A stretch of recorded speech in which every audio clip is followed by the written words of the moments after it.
সব অনুষ্ঠান বড় না হলেও চলে, ভালোবাসার বিশ্বাস থাকলেই যে কোনো দিনই স্মরণীয় হয়ে ওঠে। হাই এভরিওয়ান, আমি কাবেরী। আমার নতুন একটা ব্লগে সবাইকে স্বাগত। কেমন আছেন সবাই? আজকের দিনটা আমার জীবনের খুব একটা স্পেশাল দিনগুলোর মধ্যে একটা। আজ আমার বেবির অন্নপ্রাশন। বাড়িতে থাকলে হয়তো ঘটা করে অনুষ্ঠান হতো, আত্মীয় স্বজন, সাজগোজ সব মিলিয়ে। কিন্তু আমরা এখন বাড়ি থেকে প্রায় 2000 কিলোমিটার দূরে ব্যাঙ্গালোরে। তাই ঠিক করেছি মন্দিরে গিয়েই শান্তভাবে বিশ্বাসের সাথে ওর মুখে প্রথম অন্নপ্রসাদ তুলে দেব। অন্নপ্রাশন সাধারণত বাচ্চাদের 5 থেকে 7 মাস বয়সের মধ্যেই দেওয়া হয়। কেউ 5 মাসে দেয়, কেউ 6 মাসে, আবার কেউ 7 মাসে। এই সময় থেকেই বাচ্চাদের শরীর ধীরে ধীরে মায়ের দুধের পাশাপাশি সলিড খাবার গ্রহণ করার জন্য প্রস্তুত হয়। ধর্মীয়ভাবে বিশ্বাস করা হয় এই দিনে শিশুকে প্রথম অন্ন খাওয়ানোর মাধ্যমে তার জীবনের নতুন একটা অধ্যায়ও শুরু হয়। এটা শুধুমাত্র খাওয়া শুরু করার অনুষ্ঠান নয়, বরং আশীর্বাদ, সুস্বাস্থ্য আর সুন্দর জীবনের প্রার্থনা। অন্নপ্রাশনের অনুষ্ঠানটা একদমই ঘরেলুভাবে হচ্ছে। বাড়ি থেকে আমার শ্বশুর আর শাশুড়ি মা ব্যাঙ্গালোরে এসেছেন। আমার মা অবশ্য 1 মাস আগেই কলকাতা ফিরে গেছেন। প্রায় 2 মাস আমার সাথে ব্যাঙ্গালোরে ছিলেন, তারপর এখন আর আসা সম্ভব হয়ে ওঠেনি। কিন্তু তাতে আমার মনে কোনো আক্ষেপই নেই, কারণ যখন আমার সবথেকে বেশি দরকার ছিল, যখন আমার বেবি নিউবর্ন ছিল, তখন আমার মা আমার পাশে সবসময়ই ছিল। খুশির দিনে পাশে থাক বা না থাক, কষ্টের সময় আমি যে ওনাদের পাবো সেটা আমি জানি। আগেও পেয়েছি আর ভবিষ্যতেও পাবো আশা করি। আজ অনেক সকাল সকালই ঘুম থেকে উঠে পড়েছি। কৃষ তখন ঘুমাচ্ছিল। এই সময়টাই কাজে লাগিয়ে ঝটপট স্নান করে রান্নাঘরে চলে গেলাম। পায়েসটা বানাবার জন্য নিয়েছি গোবিন্দভোগ চাল, কাজু, কিশমিশ, ঘি আর গুড়। সব কিছু রেডি করে পায়েসটা চটজলদি বানিয়ে নিলাম। আজকে খুব অল্প পরিমাণে গুড় দিয়েছি যাতে খুব বেশি মিষ্টি না হয়ে যায়। পায়েস হয়ে গেলে তার উপর থেকে একটু কেশর যোগ করলাম। রান্নাঘর ভরে গেল একটা অন্যরকম শান্ত গন্ধে। কৃষ ঘুম থেকে উঠতেই ওকে ফিডিং করালাম। তারপর শুরু হলো ওর গায়ে হলুদের আয়োজন।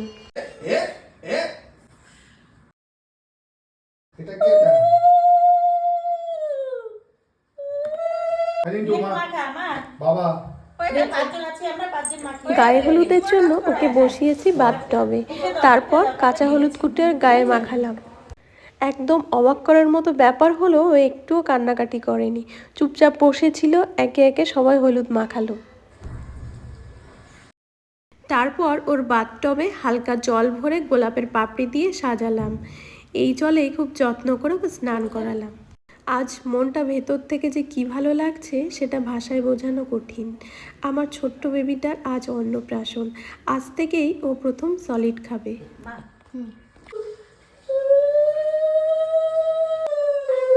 স্নানের পর ওকে ধান আর দূর্বা দিয়ে আশীর্বাদ করা হলো। তারপর শুরু হলো রেডি হওয়ার পালা। কৃষ আজ প্রথম পরলো ধুতি পাঞ্জাবি। এই ড্রেসের সেটটা হ্যান্ডমেড প্রিন্টের কাস্টমাইজ করে বানানো। আজকের দিনে ওর আমি চেয়েছিলাম একদম বাঙালি ট্র্যাডিশনাল লুকটা। আমি ওর বাবাকেও একই রকম হোয়াইট কালারের একটা ম্যাচিং করে পাঞ্জাবি গিফট করেছি, যাতে আজকের দিনে পরতে পারে। এই ড্রেসের সেট দুটো আমি একটা ফেসবুক পেজ থেকেই অর্ডার করেছিলাম। কেউ যদি চাও বলো, আমি লিংক দিয়ে দেবো। এই দুটোই আমাদেরও খুবই পছন্দ হয়েছে। আজ আমি পরেছি রেড আর হোয়াইটের মধ্যে শাড়ি, যাতে তিনজনেই যেন এক থিমে থাকি। আমার কাছে রেড আর হোয়াইট মানেই উৎসব, মানেই পবিত্রতা। সবাই রেডি হয়ে আমরা বেরিয়ে পড়লাম মন্দিরের উদ্দেশ্যে। আমরা আজ যাব শিব মন্দিরে। একটা অটো বুক করে মন্দিরে পৌঁছালাম। বাড়ি থেকে যেহেতু খুব বেশি দূরে নয়, তাই বেশি সময়ও লাগলো না। এই মন্দির চত্বরটা বেশ বড় আর খোলামেলা। ভেতরে ঢুকতেই একটা শান্ত অনুভূতি কাজ করছিল। এই শিব মন্দিরটা খুবই প্রাচীন। চারপাশের কারুকার্যগুলো দেখে মনে হচ্ছিল একদম নিখুঁতভাবে পাথর কেটে তৈরি করা। সময় যেন এখানেই থেমে আছে।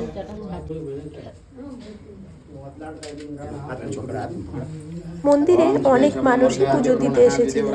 সবার পুজো শেষ হওয়ার পর আমরা যে পায়েস আর মিষ্টিটা নিয়ে গেছিলাম, পুরোহিত সেগুলো আলাদা করে আমাদের বেবির জন্য নিলেন। ये ओवर है, नैवेद्य ओवर है। वेयर वेयर ये मिठाई आपको थोड़ा खिला के देना है इनको। फर्स्ट टाइम खिला के देना है मिठाई। ये स्वीट है इसमें। एक मिनट इधर से। আচ্ছা ওকে। তারপর কৃষের জন্য আলাদা করে পুজো শুরু হলো। ओम शिवाय नमः महेश्वराय नमः विरागिने शेखराय नमः देवाय नमः रूपाक्षाय नमः। পুজোর শেষে পুরোহিত আমাকে বললেন প্রথম অন্নপ্রসাদ আমাকেই খাইয়ে দিতে। তখন আমার হাতটা কাঁপছিল, বুকটাও ভরে যাচ্ছিল। আমি প্রথমে ওকে অন্নপ্রসাদ খাইয়ে দিলাম, তারপর রিন্টুও খাইয়ে দিল। ভগবান শিবের সামনে আমাদের কৃষ্ণের প্রথম অন্ন দেওয়ার সেই মুহূর্তটা সত্যি চিরস্মরণীয় হয়ে থাকবে। মনের মধ্যে তখন যে অনুভূতি হচ্ছিল বলে বোঝানো সম্ভব না। একটা ছোট্ট মুহূর্ত, কিন্তু আমার জীবনের অনেক বড় একটা স্মৃতি। আজ বুঝলাম অনুষ্ঠান ছোট হলেও অনুভূতিটা যদি সত্যি হয় তাহলে সেটাই সারা জীবনের গল্প হয়ে থাকে। ক্রিস যে সাদা রঙের ফুলের মালাটা পরে আছে ওটা রিন্টু আমাদের পছন্দ মতো কিনে এনেছে, আর হলুদ রঙের মালাটা মন্দির থেকেই দিয়েছে। পুজো শেষ করে মন্দিরের বাইরে আমরা কিছু ফটোও তুললাম, তারপরে বাড়ি ফিরলাম। আজ এই পোশাকে ক্রিসকে যে কি কিউট লাগছিল, তবে ওর মুখটা দেখেই বোঝা যাচ্ছিল একটু ক্লান্ত হয়ে পড়েছে। মন্দির থেকে বাড়ি ফিরে কিছু ঘরোয়া রিচুয়ালও পালন করা হলো। ধান আর দূর্বা দিয়ে আমরা সবাই ওকে আশীর্বাদ করলাম, তারপরে অল্প অল্প মিষ্টি ছুঁয়ে দিলাম। এরপর আমার শাশুড়ি মা ক্রিসের দুপুরের খাওয়ার জন্য 5 রকম ভাজা, ডাল আর ভাত বানিয়েছে। সব কিছু খুব অল্প করে ওর মুখে ছোঁয়ানো হলো। পায়েস, মিষ্টি, ভাত, তরকারি সবই শুধু ছোঁয়ানোই হয়েছে নিয়ম রক্ষার জন্য, কারণ ও এখনো কিছুই খেতে পারে না। শেষের দিকে এসে ক্রিস আর পারছিল না। সকাল থেকে এত কিছু, এত মানুষ, এত শব্দ, হঠাৎ খুব জোরেই কান্না শুরু করে দিল। আমি বুঝে গেলাম ও খুবই ক্লান্ত। ওকে কোলে নিয়ে সোজা রুমে চলে এলাম। কিছুক্ষণ পর একটা প্লেটে সোনা, রূপো, পেন, গিটার, মাটি রাখা হয়েছিল। ক্রিসকে ধরতে বলায় ও দুবারই পেনটাকেই তুলে নিল। ও আর অন্য কোনো জিনিসে হাতই দিল না। শিক্ষাটা মনে হয় প্রিয় হতে পারে।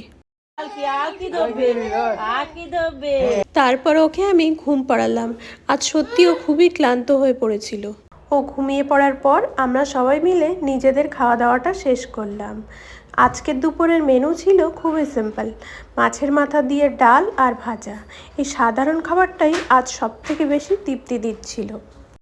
একটা টানা ঘুমের পর সন্ধ্যায় ক্রিস উঠল একদম ফ্রেশ মুডে। কান্না নেই, ক্লান্তি নেই। এই যে যাকে দেখা যাচ্ছে ক্রিসের সাথে খেলা করছে, ইনি হলেন ক্রিসের পিসি, মানে রিন্টুর মামার মেয়ে। ও বেশ ভালো সময় কাটাচ্ছে ক্রিসের সাথে, সুযোগ পেলেই বসে পড়ছে খেলতে। ও একাই এসেছে ওর পিসির সাথে। তারপর আমি ওকে আবার ধুতি পাঞ্জাবি পরিয়ে রেডি করে দিলাম। আজ সন্ধ্যায় আমরা অল্প কিছু বন্ধু বান্ধবকে নিয়ে খাওয়ার আয়োজন করেছিলাম। আজকের রাতের মেনু ছিল পোলাও রাইসের সাথে মাটন কষা। পোলাও রাইসটা আমরা বাইরের একটা চেনা দোকান থেকেই কিনে এনেছিলাম, আর মাটন কষাটা আমার শাশুড়ি মা বাড়িতেই বানিয়েছেন। আজ অতিথিদের মধ্যে রিন্টুর অফিসের ম্যানেজার স্যারও ছিলেন, আর রিন্টুর 3 জন কাছের বন্ধু।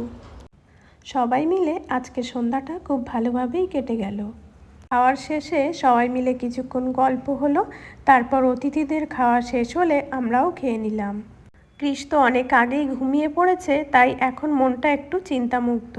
আজকের দিনটা সত্যিই ভীষণ স্পেশাল ছিল। এই ছিল আমাদের ব্যাঙ্গালোরের অন্নপ্রাশনের গল্প। ছোট্ট আয়োজন কিন্তু অনেক ভালোবাসা। পরের ব্লগে আমি দেখাবো আমাদের ক্রিস কী কী গিফট পেল। আমার ব্লগগুলো ভালো লাগলে লাইক, কমেন্টস আর শেয়ার করতে ভুলবেন না। আজকের ব্লগটা এখানেই শেষ করলাম। সবাই ভালো থাকবেন, সুস্থ থাকবেন। পরবর্তী নতুন একটা ব্লগে আবার দেখা হবে। টাটা।